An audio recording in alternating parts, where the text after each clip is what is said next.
এখনো পর্যন্ত বিজেপির ডাকা বন্ধে মিশ্র সারা মালদায় বন্ধ সফল করতে দফায় দফায় বিজেপি কর্মীদের মিছিল, রাস্তা অবরোধ। অন্যদিকে বন্ধের বিপক্ষে পাল্টা মিছিল তৃণমূলের। তবে সকাল থেকে শহরের সমস্ত দোকানপাট বন্ধ।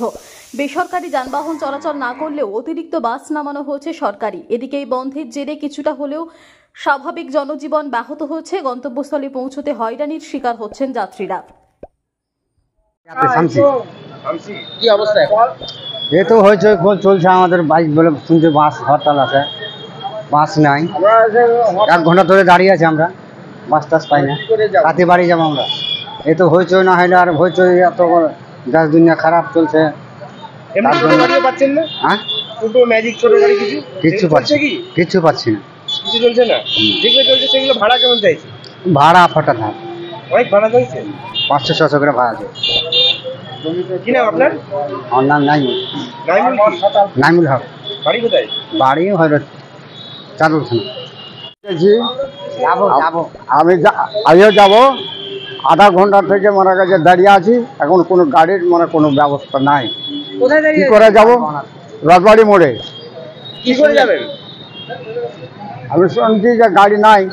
কেন নেই গাড়ি? শুনেছেন কিছু?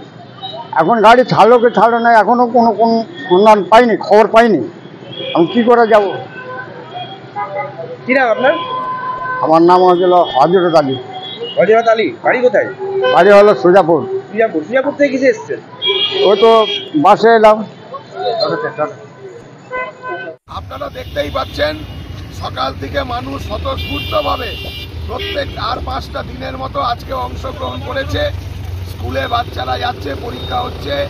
আমাদের সর্বস্তরের পরিবহন শ্রমিকরা, আমাদের টোটো চালক থেকে শুরু করে, ই রিক্সা চালক থেকে শুরু করে, অটো চালক থেকে শুরু করে, ভ্যান চালক থেকে শুরু করে, বাস, মিনি বাস, ট্রাক, ছোট ছোট দোকানিরা সবটাই খুলেছে। মানুষ এই অনৈতিক কর্মনাশা বন্ধ মানছে না। আজকে বিজেপি দল আজকে হঠাৎ করে পশ্চিমবাংলাকে, শান্ত পশ্চিমবাংলাকে যে অশান্ত করার চক্রান্ত করছে, তার বিরুদ্ধে মানুষ আজকে রাস্তায় নেমেছে। মানুষের স্বতঃস্ফূর্ত অংশগ্রহণ আজকে তাদের এই প্রতিবাদের ভাষা। মানুষ আজকে স্বতঃস্ফূর্তভাবে রাস্তায় নেমেছে, মানে মানুষ কিন্তু তাদের বন্ধ মানছে না। আমরা ধিক্কার জানাই বিজেপিকে এবং আমরা ধন্যবাদ জানাই এই রাজ্যের গণতন্ত্র প্রিয় মানুষকে, শান্তপ্রিয় মানুষকে, যারা বিজেপির এই গুন্ডামির বিরুদ্ধে, মিথ্যাচারের বিরুদ্ধে আজকে তারা এই নোংরামি করছে, তার বিরুদ্ধে মানুষ এখানটাতে রাস্তায় নেমেছে। আমরা সকলকে ধন্যবাদ জানাই।